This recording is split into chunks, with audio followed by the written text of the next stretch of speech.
La primera vez que pensé en matarla fue un miércoles a las 18:47, mientras esperaba el tren de cercanías en la estación de Alfafar. Llevaba 3 minutos sin moverse en la pantalla el cartelito de retraso estimado 10 minutos, y aún así, no podía quitarme de la cabeza la imagen de Laura riéndose como si yo no existiera, con esa risa falsa que pone solo cuando le interesa quedar bien con alguien. Me temblaban las manos. No por lo que había pasado esa tarde, sino por la certeza absoluta, repentina y asquerosamente nítida, de que ella había sido capaz. Capaz de reírse de mí, de mentirme durante meses, de hacerme pensar que lo nuestro aún tenía sentido cuando por dentro ya estaba podrida hasta el fondo. No me había dado cuenta antes, no porque fuera tonto, sino porque no quería ver.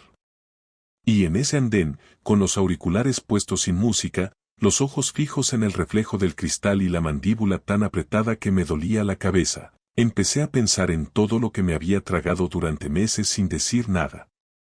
Ese fue el momento. Ese fue el punto exacto en el que ya no hubo vuelta atrás. La historia, como siempre, tiene raíces más viejas que lo que uno se atreve a reconocer. Lo de esa tarde solo fue la detonación, pero el explosivo ya estaba ahí desde hacía tiempo. Y lo más jodido es que yo mismo lo había colocado, ladrillo a ladrillo, sin querer, por comodidad, por rutina, por no hacerme preguntas incómodas. Porque cuando estás en una relación larga, de esas que ya huelen a mueble viejo y que solo limpias por encima para que no se note el polvo, aprendes a justificarlo todo. El silencio en la cena, las miradas perdidas, los ahora no puedo convertidos en costumbre. Te acostumbras. Te acostumbras tanto que cuando alguien te dice que eso no es normal, tú lo miras como si estuviera loco. Pero esa tarde, después de lo que pasó en ese puto garaje, fue la primera vez que ya no pude justificar nada. Salí del trabajo una hora antes, porque el jefe tenía una comida con unos proveedores y me dijo que me podía ir si dejaba la instalación lista. Como me pillaba de paso y Laura siempre aparcaba en el parking subterráneo de su oficina, me dije que pasaría a recogerla y que podríamos tomar algo por ahí. Lo pensé como quien tira una cuerda al pozo para ver si aún hay eco. Aún no sabía nada. Aún confiaba. Aún tenía esperanza. Mira qué ingenuo. Qué idiota. Me metí con el coche por la rampa, bajé al menos 2 y vi el coche de Laura en su plaza, el número 43. No había nadie más en ese nivel.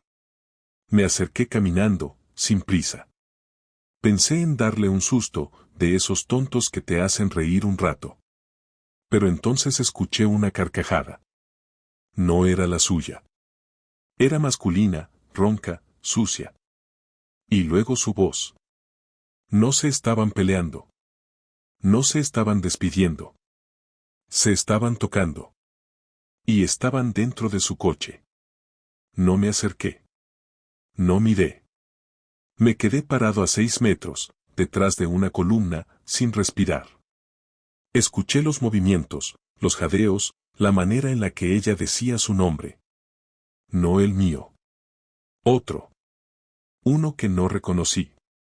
No me moví. No grité. No los interrumpí. Lo escuché todo.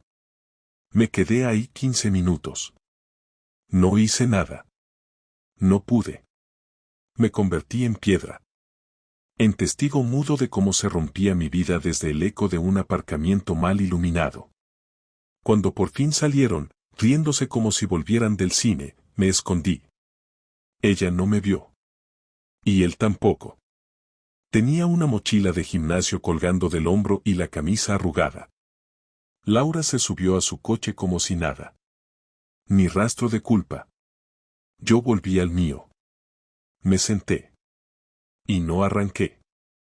Me quedé una hora ahí abajo, mirando el salpicadero, pensando si tenía sentido ir a casa, si tenía sentido seguir con esa farsa, si tenía sentido algo. No lloré. No me enfadé. No rompí nada. El cuerpo no me dio permiso. Lo único que pude hacer fue guardar silencio. El tipo de silencio que te devora por dentro. En el tren, una hora después, Todavía seguía sin procesarlo. La gente iba y venía, miraba sus móviles, hablaba con sus parejas, mandaba audios. Yo los miraba a todos como si vinieran de otro mundo. ¿Cuántos de ellos estarían viviendo lo mismo que yo sin saberlo? ¿Cuántos estarían siendo engañados ahora mismo mientras creen que su pareja les es fiel? Me sentí parte de una estadística que nadie quiere mirar. Un porcentaje en una tabla de infidelidad que aparece en los artículos de domingo. Pero lo peor no era haberlo visto, ni haberlo escuchado. Lo peor era lo que venía ahora. Lo que tendría que hacer. Lo que tendría que enfrentar. No se lo conté a nadie ese día. Ni a mis padres, ni a mis amigos, ni a ti. Me lo tragué entero. Me fui a casa, ella ya estaba allí, duchada, con el pelo recogido y las gafas puestas, viendo una serie en Netflix como si no hubiera estado lamiéndole el cuello a otro tío 2 horas antes. Me ofreció cenar, me preguntó qué tal mi día. Le dije que normal. Me senté a su lado. Fingí ver la serie. Dormimos en la misma cama. No la toqué. Ella tampoco a mí. Nada raro. O eso creía ella. Y es ahí donde empieza de verdad la historia. Porque lo que hice después no fue lo típico. No monté una escena. No revisé su móvil. No llamé a nadie. Me preparé. Porque si vas a hacer algo que marque un antes y un después, más te vale hacerlo bien. Esa noche dormí con los ojos abiertos, escuchando su respiración tranquila a mi lado, como si no pasara nada, como si el garaje no hubiera existido. Yo estaba tendido de espaldas, sin moverme, con la mente repasando cada palabra, cada gesto, cada detalle que pudiera confirmar que lo que había visto no había sido un malentendido. Pero no había duda. Era ella. Era su voz. Era su coche. Y lo más repugnante era que lo había hecho en el mismo asiento donde yo la esperaba cada tarde durante años. A veces la rutina es una trampa silenciosa que te hace bajar la guardia, y yo había caído en ella hasta quedarme ciego. Me levanté antes del amanecer, sin hacer ruido, me duché, me vestí, y me quedé sentado en la cocina con el café frío delante. No tenía hambre, ni sueño, ni pensamientos claros. Solo una sensación constante de náusea. No sabía si quería destrozarla o entenderla. Pero lo que sí sabía era que no podía fingir más. Y aún así, lo hice. Cuando se levantó, entró en la cocina con el pelo suelto y el pijama de siempre, me saludó con un beso en la mejilla y me preguntó por qué estaba despierto tan pronto. Le dije que tenía que revisar unos planos antes de ir al trabajo. No levantó sospecha. Se sirvió su café, se sentó frente a mí y empezó a hablar de una compañera que se había pedido baja médica. Yo la miraba y me daba asco pensar en cómo podía mantener una conversación tan tranquila sabiendo lo que había hecho. Cada palabra suya sonaba como una broma cruel. No podía creer que alguien capaz de besarme sin temblar unas horas después de traicionarme existiera en mi misma casa. Me limité a asentir. Quise que pensara que no sospechaba nada, que seguía siendo el mismo idiota tranquilo y confiado de siempre. No por cobardía, sino porque necesitaba verla caer sin saber cuándo ni cómo. Pasaron 3 días antes de que hiciera algo. 3 días de silencio, de cenas normales, de sonrisas fingidas y de rutinas exactas, porque quería asegurarme de que no había dudas. Y no las había. El jueves salí del trabajo antes, otra vez, pero no fui a su oficina. Fui al bar que hay justo al lado del aparcamiento, el que tiene las cristaleras amplias con vista a la rampa. Pedí una cerveza y me senté en la mesa más pegada al vidrio. No llevaba móvil en la mano, ni auriculares, ni nada. Solo observaba. A las 17:36, bajó ella, con un bolso pequeño y el abrigo rojo que tanto usaba los viernes. No se fue hacia el metro como otras veces. Se metió directamente en el garaje. Unos minutos después, bajó un hombre, alto, con camisa blanca y una chaqueta marrón. No hicieron ningún gesto evidente. ni beso, ni abrazo. Pero caminaban demasiado cerca, con esa confianza que se tiene cuando los límites ya se rompieron. Esperé 43 minutos, mirando el reloj cada tanto, sin beber. Cuando salieron, él le tocó el brazo, le dijo algo que no pude escuchar, y ella sonrió. No una sonrisa cortés ni disimulada. Una de verdad. Esa que hacía meses no me dirigía a mí. Él se subió a un coche gris y se marchó. Ella se quedó un rato mirando el móvil antes de irse. En ese momento lo supe con certeza. No necesitaba pruebas, ni fotos, ni mensajes. Ya lo había visto todo. Me levanté, dejé un billete en la barra y salí. No la seguí. No le hablé. No dije nada. Pero algo dentro de mí cambió ese día. Y cuando digo cambió, me refiero a que algo se rompió de manera tan clara que ya no se podía reparar. Esa noche me comporté igual.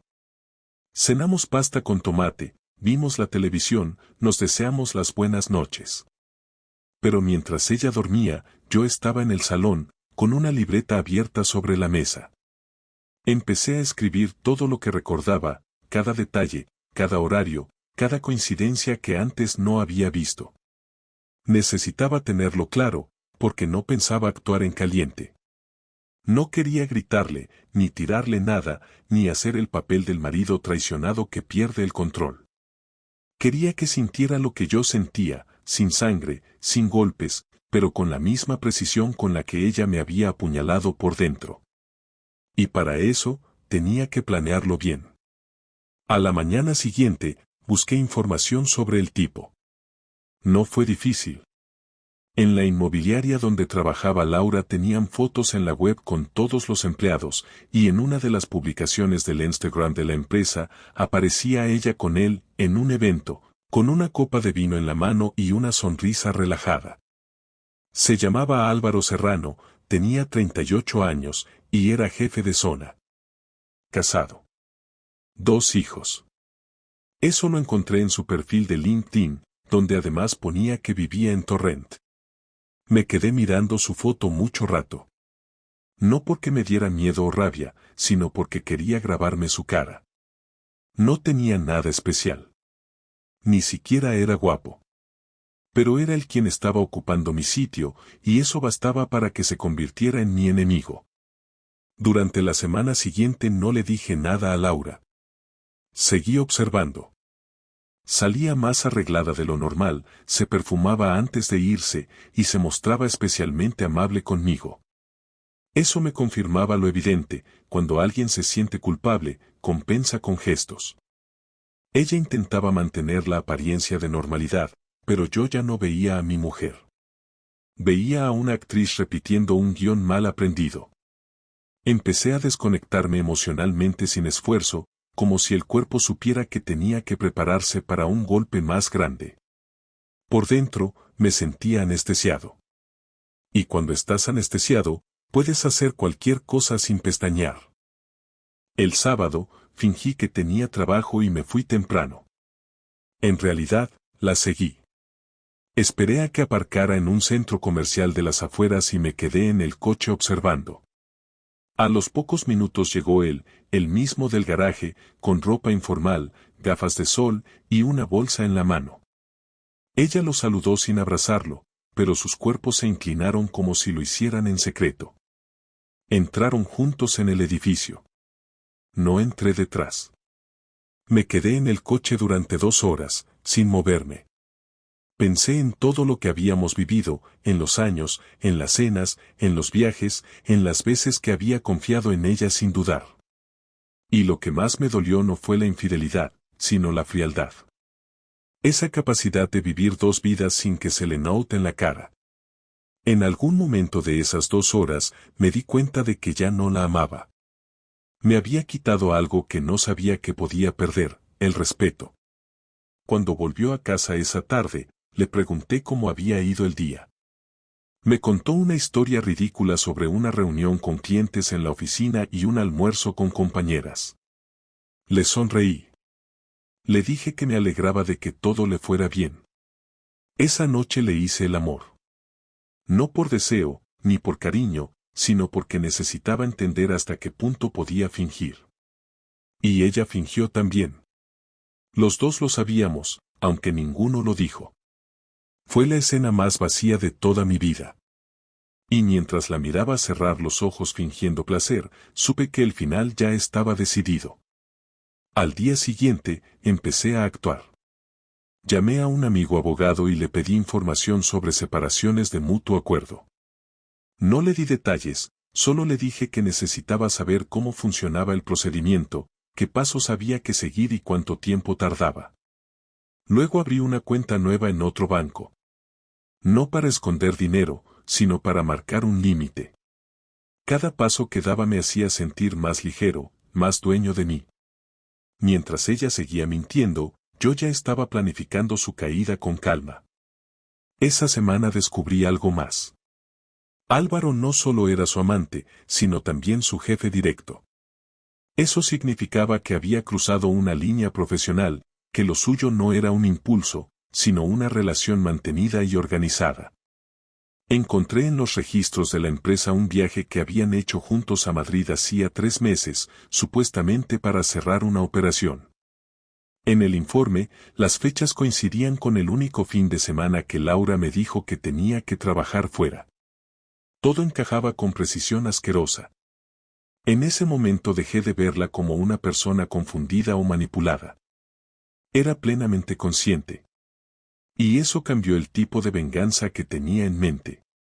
No pensaba destruirla gritando, ni delatándola, ni publicando nada. Iba a hacerlo en silencio. Quería que perdiera lo que más le importaba, su reputación, su control, su seguridad. Iba a quitarle lo que ella me había quitado a mí, pero sin tocarla. Ya tenía el plan en la cabeza. Y aunque sabía que el proceso sería lento, también sabía que no podía fallar. Porque lo que había escuchado en aquel garaje no era solo una traición, era una declaración de guerra. Y yo, por primera vez en mi vida, estaba dispuesto a ganarla. La confrontación no fue una explosión, no fue un grito, no fue una escena de película con platos rotos ni lágrimas dramáticas. Fue algo más jodido. Fue quirúrgico. Preciso. Y eso la destrozó más que si le hubiera montado un numerito en mitad del salón. Porque no se lo esperaba. Porque yo siempre había sido el que cedía, el que callaba, el que prefería evitar los conflictos para que la casa siguiera en paz. Pero esta vez, no. Esta vez fui otro. Esa noche, después de la cena, me senté frente a ella en la mesa. Ni televisión de fondo, ni móvil cerca, ni luces apagadas. Solo los dos y un silencio que se alargó más de lo normal. Ella me miró, extrañada, con esa ceja levantada que siempre ponía cuando no entendía algo. Me preguntó qué pasaba. Le dije que teníamos que hablar. Nada más. Ella dejó el tenedor sobre el plato sin terminar. Me miró con una mezcla de incomodidad y alerta, como si supiera que algo venía, pero aún no supiera por dónde. Le pregunté si tenía algo que contarme. Al principio, puso cara de no entender. Me dijo, ¿a qué te refieres? Le respondí que tenía una oportunidad, solo una, para decirme la verdad antes de que se la pusiera delante, bien ordenada, con fechas, nombres y lugares. En ese momento, sus ojos se agrandaron, y fue la primera vez que vi miedo en su cara. Pero no miedo a perderme. Miedo a haber sido descubierta. Se levantó de la silla y empezó a caminar por el salón, nerviosa. Me soltó una frase que aún recuerdo palabra por palabra: si me estás acusando de algo, mejor que tengas pruebas. Esa fue su primera defensa. No la negación, no el llanto, no la culpa. No. Fue la arrogancia. El ataque preventivo. Eso me confirmó que estaba podrida hasta el tuétano. Me reí. Me reí como nunca antes me había reído delante de ella. Me levanté, fui hasta el aparador, saqué la carpeta azul que había preparado 2 días antes con todos los datos, horarios, registros, fotos impresas de sus entradas al parking, capturas de redes sociales, E incluso el itinerario del viaje a Madrid. La tiré sobre la mesa con fuerza. El golpe resonó en la sala. Ella se quedó paralizada. No la abrió. Solo la miró como si fuera una bomba a punto de explotar. Le dije que si necesitaba que se lo leyera en voz alta, podía hacerlo. Que ya me sabía todo de memoria. No dijo nada. Se sentó. Miró al suelo. No lloró. No pidió perdón. No intentó explicar.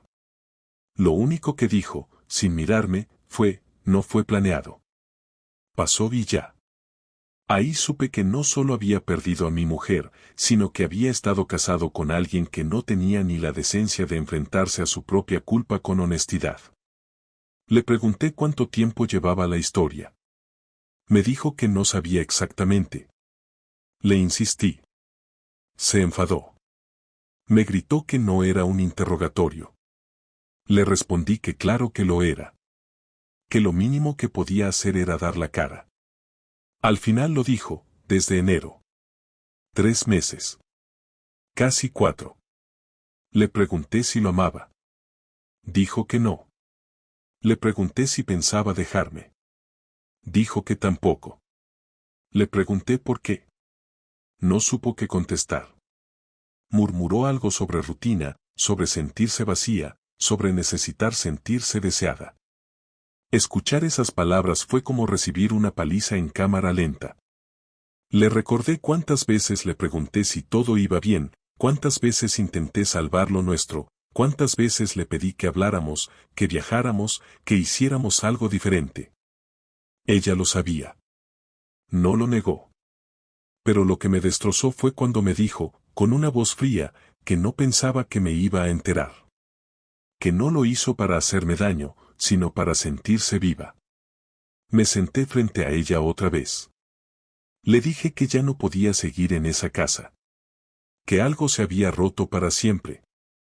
Ella se levantó de golpe y empezó a llorar, a gritarme que no podía echar por tierra tantos años. Me preguntó si había alguien más. Le dije que no necesitaba acostarme con otra para saber que la nuestra estaba muerta. Se enfadó más. Me dijo que yo también tenía culpa. Que la había descuidado. Que la había dejado sola. Que el trabajo, que las rutinas, que las ausencias. Me limité a escuchar. Cuando terminó, le pregunté si eso justificaba que se follara a su jefe en un garaje. No me respondió. Me fui al dormitorio, cerré la puerta y dormí solo por primera vez en muchos años. Al día siguiente, ella intentó hacer como si nada. Me preparó café, me saludó con un beso que no respondí. Me preguntó si pensaba hablar con alguien, si íbamos a contarlo. Le dije que eso ya no importaba. Que cada uno se ocupara de lo suyo. Le dejé claro que no quería verla cerca, que no quería más explicaciones, que no quería otra escena. Me miró con rencor, como si la víctima fuera ella. Y en ese momento entendí que ya no era la persona que conocí. O quizás nunca lo fue. Esa tarde ella me mandó un mensaje largo, lleno de disculpas, de promesas, de frases vacías. Lo leí y no respondí. Borré el hilo entero. No porque quisiera olvidarlo, sino porque ya no necesitaba leer nada más. La decisión ya estaba tomada. Al día siguiente, contacté con su empresa y pedí una reunión con el Departamento de Recursos Humanos, alegando que tenía información delicada sobre uno de sus directivos. No di nombres. Aún no. Pero la bomba ya estaba en marcha. Volví a casa con el cuerpo frío, sin emociones.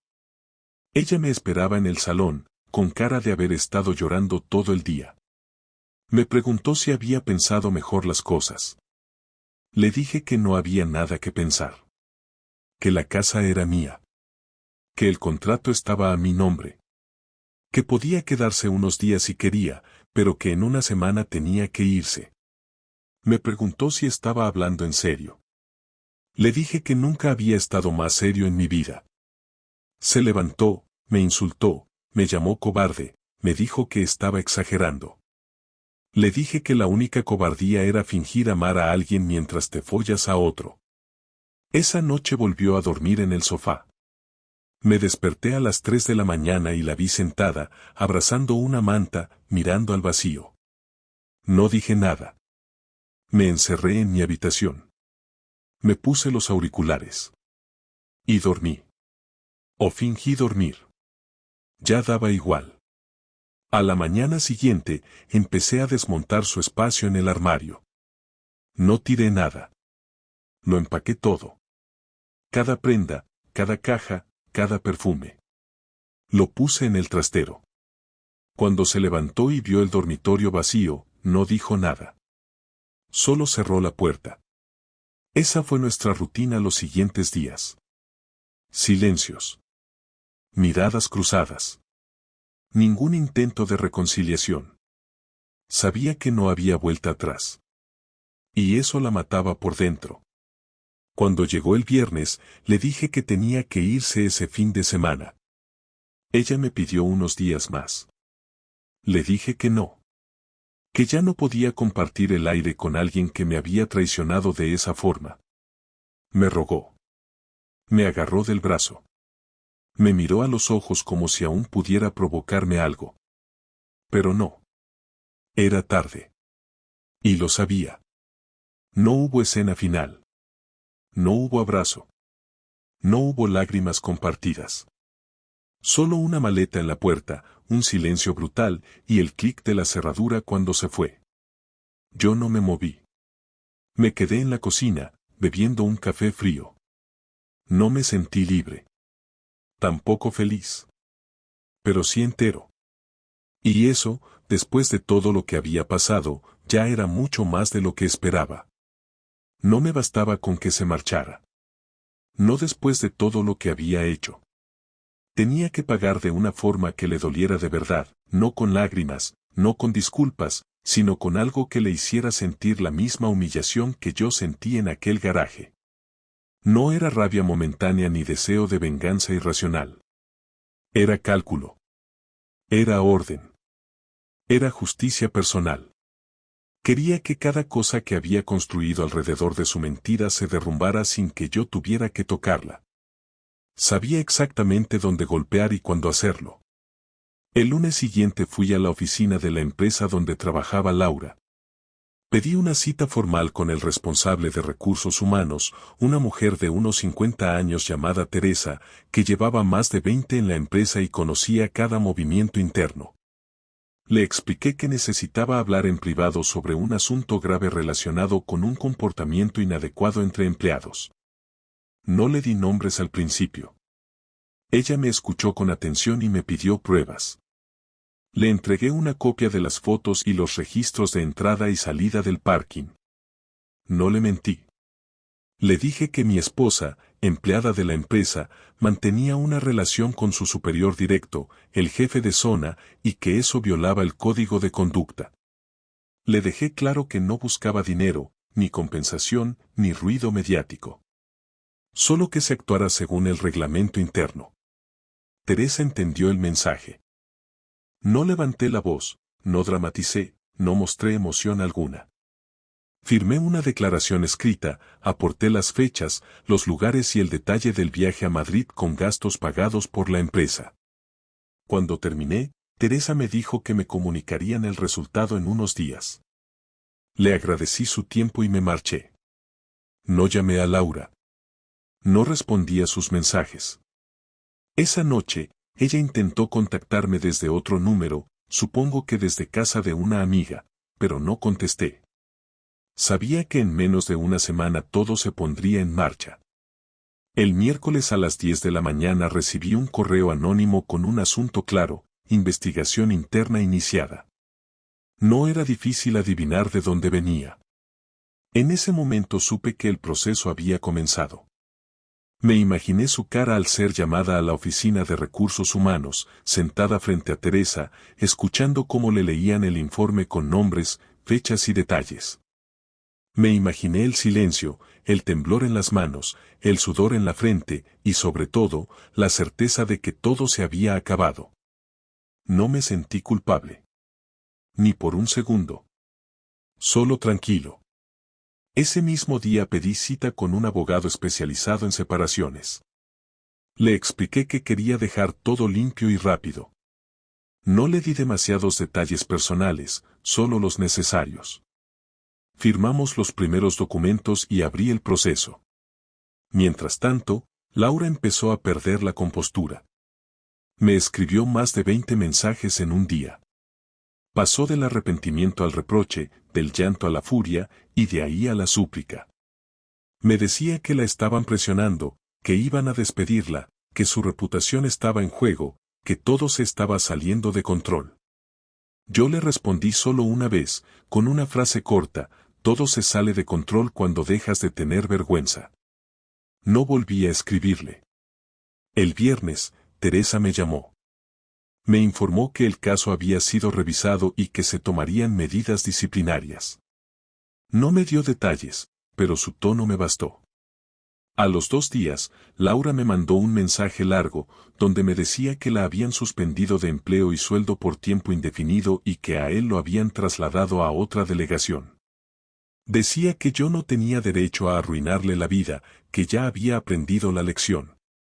En ese momento me di cuenta de que aún no había entendido nada. No se trataba de una lección.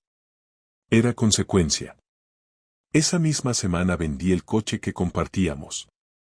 Era mío legalmente, pero ella lo usaba más. Lo vendí sin avisarle. Cuando me escribió preguntando por él, le contesté que estaba a mi nombre y que necesitaba el dinero. Me insultó. Me dijo que no tenía límites.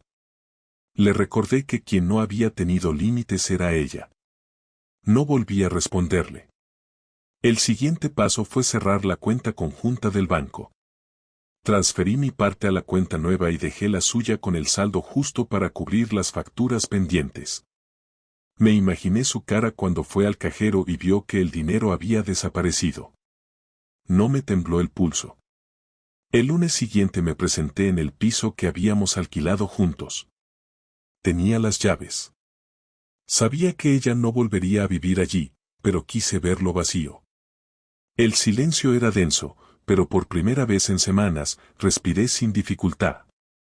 Abrí las ventanas, dejé que entrara el aire, revisé cada rincón y guardé las pocas cosas que me quedaban.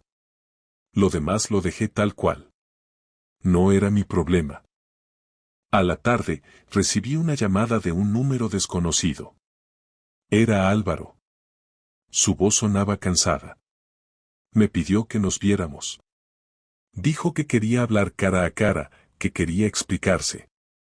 No acepté enseguida, pero al final accedí.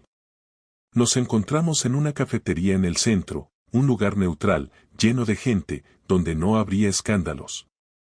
Cuando lo vi entrar, entendí por qué Laura se había fijado en él. Se movía con esa seguridad de quien siempre se ha salido con la suya.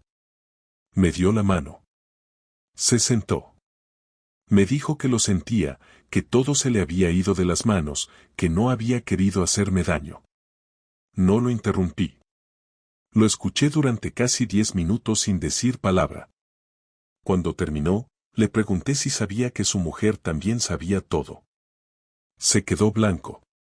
Le enseñé una copia impresa de un correo que había enviado desde su dirección corporativa a Laura y que Teresa me había facilitado como parte de la investigación. Su mujer ya estaba informada. No levantó la voz, no me amenazó. Simplemente bajó la cabeza. Le dije que no me interesaba su arrepentimiento, que solo quería que entendiera lo que había provocado. Se levantó sin despedirse. Lo vi salir del local y supe que su vida también acababa de quebrarse. No me alegré. Pero tampoco me pesó. Era justo. Durante los días siguientes, Laura intentó volver a contactarme a través de amigos comunes. Les pedí que no se metieran. Algunos intentaron convencerme de que no fuera tan duro. Les respondí que no entendían lo que era vivir meses al lado de alguien que fingía amor mientras se reía de ti por detrás. No volví a hablar del tema con nadie más. Todo se había dicho. El proceso de separación avanzó sin tropiezos. No teníamos hijos, lo que simplificó todo. Firmamos los papeles en silencio, en una notaría pequeña del centro. Ella no me miró. Llevaba gafas de sol aunque era un día nublado. Cuando el notario terminó de leer y nos pidió las firmas, lo hicimos sin decir palabra. Al salir, me pidió 2 minutos. Me siguió hasta la puerta. Me preguntó si de verdad no quedaba nada que salvar. Le dije que lo único que quedaba era dignidad, y que ella la había perdido. No me respondió. Se marchó sin mirar atrás. Esa noche fui al bar donde solíamos ir los viernes después del trabajo. Pedí una cerveza y me senté en la misma mesa de siempre. No pensaba en ella, ni en él. Pensaba en mí. En cómo me había dejado arrastrar por una relación que ya estaba muerta mucho antes de la traición. Me di cuenta de que lo que me había dolido no era su cuerpo con otro, sino el tiempo perdido, la confianza malgastada, las horas de silencio que ahora entendía. Cuando terminé la cerveza, pagué y me fui caminando. No necesitaba celebrar. Solo necesitaba empezar de cero. Al día siguiente, recibí un mensaje final. Decía, ya no tengo trabajo, ni piso, ni a ti. Espero que estés satisfecho. No respondí. No había nada que decir. Ella había cavado su propio agujero y se había metido dentro. Yo solo me había encargado de que no pudiera salir. No me sentí orgulloso, pero tampoco arrepentido. Aprendí que la justicia, cuando no la da la vida, uno tiene que fabricársela con sus propias manos. Y yo lo hice sin gritar, sin romper, sin ensuciarme. Con la misma frialdad con la que ella había jugado conmigo.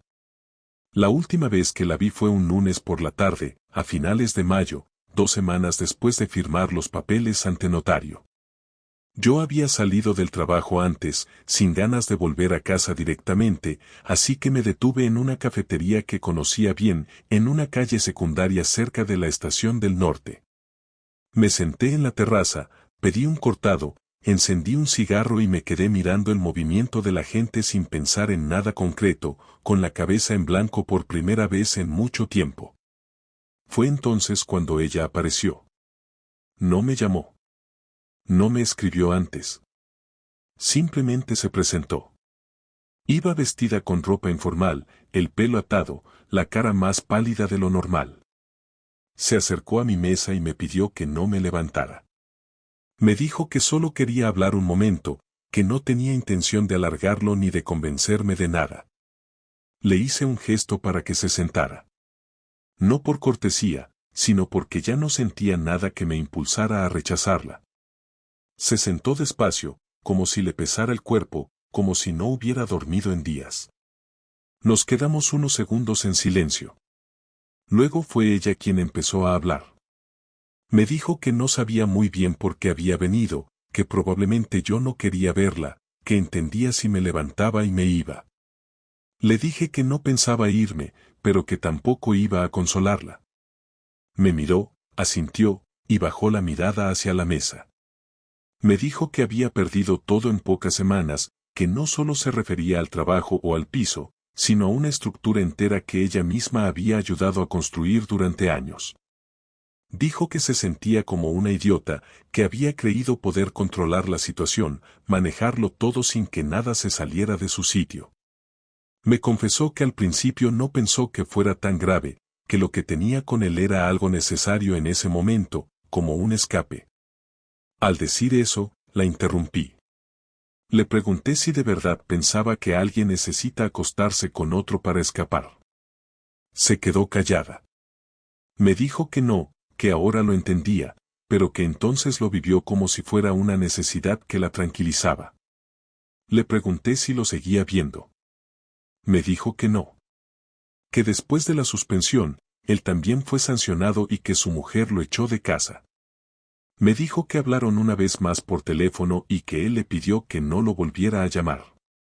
Me preguntó si eso me hacía sentir mejor. Le dije que no.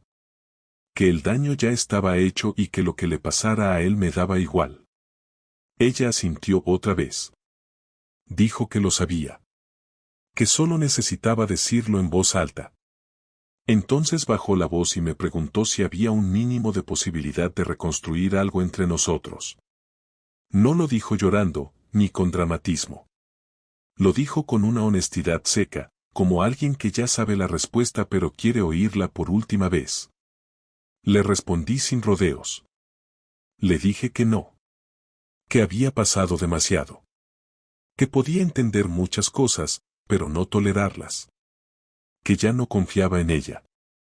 Que ya no la reconocía. Y que vivir con alguien en quien no se confía es como compartir casa con un extraño que puede apuñalarte mientras duermes. No se defendió. No argumentó. Solo tragó saliva, se frotó las manos, y siguió mirándome.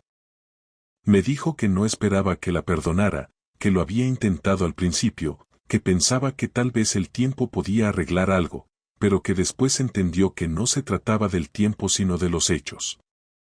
Me dijo que había revisado cada conversación, cada momento en el que pudo decirme la verdad antes de que yo lo descubriera por mi cuenta. Dijo que había tenido miedo. Miedo de perderlo todo, miedo de enfrentarse a sí misma, miedo de ver la decepción en mis ojos. Le dije que no había sido miedo. Que había sido egoísmo. Que si de verdad hubiera tenido miedo de perderme, no habría hecho nada que pusiera en riesgo lo que teníamos. Me dio la razón. Sin matices. Después de ese intercambio se quedó un rato en silencio. Luego me pidió que le contara cómo me sentía. Le dije que no lo sabía con claridad. Que me sentía neutral.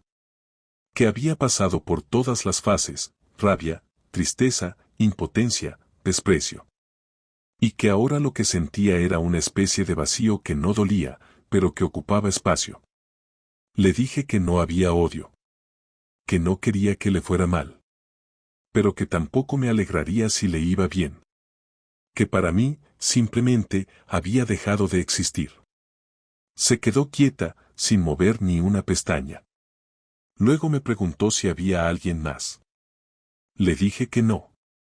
Que no estaba buscando nada, que ni siquiera pensaba en eso. Que necesitaba tiempo, pero no para sanar por su culpa, sino para reenfocar mi vida. Me dijo que entendía. Que solo quería saberlo. Me agradeció que la escuchara. Dijo que no esperaba comprensión, ni cierre, ni absolución. Solo necesitaba mirarme a la cara por última vez. Le dije que ya lo había hecho. Que ya estaba. Que no necesitaba volver a buscarme. Se levantó, me miró desde arriba, y me dijo algo que no esperaba. Me dijo, ojalá no hubiera tenido que pasar todo esto para darme cuenta de quién eras. Le respondí que ese era el problema, que ya no me importaba quién pensaba que yo era. Que ahora solo me interesaba saber quién era yo sin ella. Bajó la cabeza. Dio un paso atrás. Y se fue. No la seguí con la mirada. No me giré. Terminé mi café, pedí la cuenta, pagué en efectivo, y salí caminando por la acera sin pensar en nada. No me sentí liberado. No me sentí mejor. No hubo alivio. Pero tampoco dolor. Solo la confirmación de que todo había llegado a su fin y que no quedaban ni restos para barrer. Había sido una relación que se terminó mucho antes de romperse. Una convivencia que solo seguía por inercia. Una historia que necesitaba reventar para dejar espacio a otra cosa. Desde esa conversación no volví a saber de ella. No volvió a escribirme. No me llamó. No pidió segundas oportunidades. No intentó recuperar nada.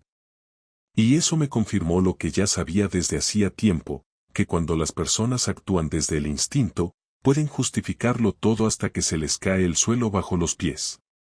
Y cuando se enfrentan al resultado de sus actos, o cambian o se apagan. No sé cuál de las dos cosas hizo ella. Pero ya no era mi problema. La última conversación fue eso, el cierre final, sin perdón, sin acuerdos, sin drama. Un adiós sin lágrimas. Un punto. Y nada más. Después de aquella última conversación, todo cambió, pero no de la manera en la que la gente suele imaginarse cuando escucha que una relación se rompe por una traición así. No hubo un renacimiento, ni un viaje, ni un nuevo amor que me salvara. Lo que vino fue la rutina de una vida silenciosa, una vida sin sobresaltos, sin gritos, sin doble fondo, sin nadie en el sofá al llegar a casa. Y durante mucho tiempo eso fue exactamente lo que necesitaba. Silencio. No para pensar, ni para reflexionar, ni para reconstruirme. Solo silencio porque ya había demasiado ruido por dentro y cualquier palabra extra me resultaba insoportable. Los primeros días después de aquel encuentro con Laura me los pasé trabajando más horas de las necesarias. Me ofrecí para cubrir turnos de compañeros, acepté encargos fuera de mi zona habitual, me pasaba el día fuera de casa solo para no ver la misma silla vacía del comedor, la misma cama con un solo lado deshecho, la misma cocina con un solo plato en el fregadero. No porque la extrañara, sino porque todo me recordaba que ya no había nadie más, y aunque esa soledad era el resultado directo de lo que había decidido, aún no estaba acostumbrado. Durante ese tiempo, algunos amigos intentaron acercarse. Me escribieron para salir, para tomar algo, para hablar de lo que hiciera falta. Yo les agradecí el gesto, pero rechacé la mayoría de las invitaciones. No quería contar lo que había pasado, no quería resumirlo en frases fáciles, no quería fingir que estaba mejor ni exagerar lo mal que me sentía. Quería procesarlo solo, a mi manera, sin opiniones ni consejos. La mayoría entendió y se apartó con respeto. Otros se ofendieron y desaparecieron. Eso también sirvió para hacer limpieza. Poco a poco empecé a retomar algunas rutinas que había dejado olvidadas. Volví al gimnasio, pero sin obsesión. Empecé a leer por las noches en vez de mirar la televisión con el volumen bajo. Hice pequeñas modificaciones en la casa, cambié las cortinas, reorganicé el salón, pinté una pared. No eran grandes cambios, pero eran míos. Cada decisión era una forma de marcar territorio. De dejar claro que ese espacio ya no compartía historia con nadie. Un sábado por la tarde me encontré con uno de los amigos comunes que habíamos tenido con Laura. Me saludó con incomodidad, como si no supiera si tenía derecho a seguir tratándome. Charlamos unos minutos, me preguntó si estaba mejor, le dije que sí, sin detalles. Luego me dijo que había visto a Laura en un parque, que parecía más delgada, más apagada, que estaba trabajando en otra inmobiliaria en otro barrio. Me lo contó como quien pasa un parte médico. No le pregunté nada. Cambié de tema. Y al irme, me sentí bien. No porque me alegrara su situación, sino porque su nombre ya no activaba ninguna emoción. Era un dato. Nada más. Hubo un día, semanas después, en que me detuve frente al espejo del baño y me miré largo rato. No me pregunté nada, no me juzgué. Solo me observé como si intentara reconocer al tipo que había pasado por todo eso. Y por primera vez desde el inicio de esta historia, supe que estaba bien. No feliz. No contento. Pero bien. Estable. Entero. Con cicatrices, sí, pero con el pulso firme. No necesitaba volver a confiar en nadie, no necesitaba demostrar nada, no necesitaba recomenzar una relación. Solo necesitaba seguir. A veces pensaba en qué hubiera pasado si no hubiese bajado al garaje ese día, si no hubiera escuchado nada, si hubiera seguido con la venda puesta. Me respondía que probablemente habría seguido viviendo en una mentira, convenciéndome de que todo era normal. Que habría envejecido al lado de alguien que no me respetaba. Y aunque todo lo que pasó fue duro, prefería 1000 veces la incomodidad de la verdad que la comodidad de una farsa. No volví a saber de ella. No la vi por la calle, no me escribió más, no se cruzó con nadie de mi entorno. Era como si la tierra se la hubiera tragado. Y eso también estaba bien. No necesitaba noticias, ni reencuentros, ni explicaciones tardías. Ya todo había sido dicho.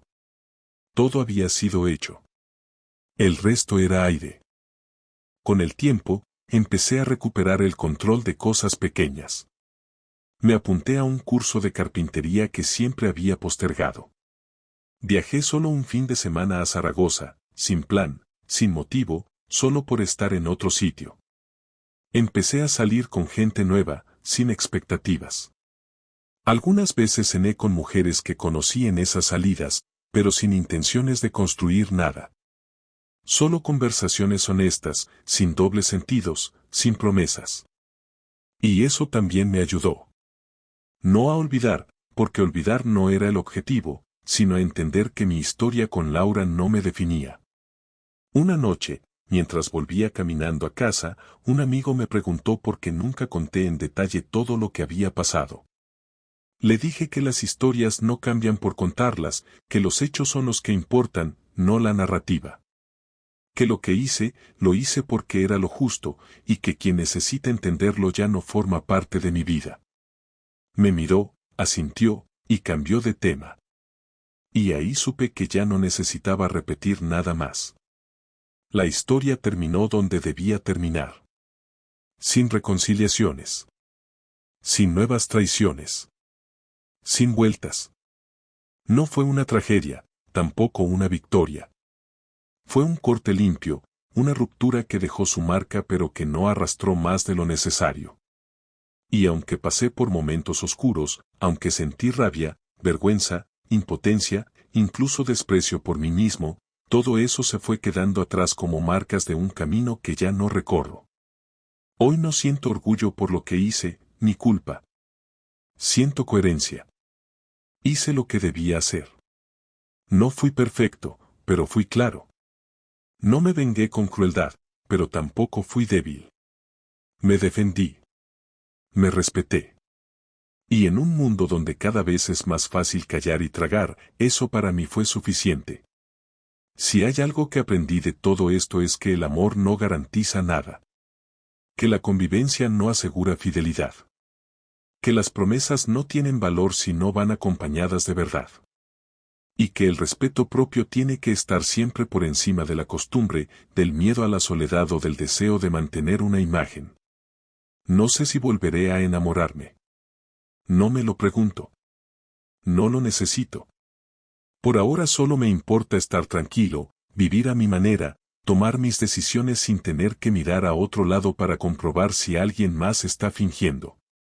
Y si algún día vuelvo a compartir mi vida con alguien, será desde otro lugar. Desde la certeza de que no tengo nada que probar, nada que esconder, y sobre todo, nada que permitir que me vuelva a romper.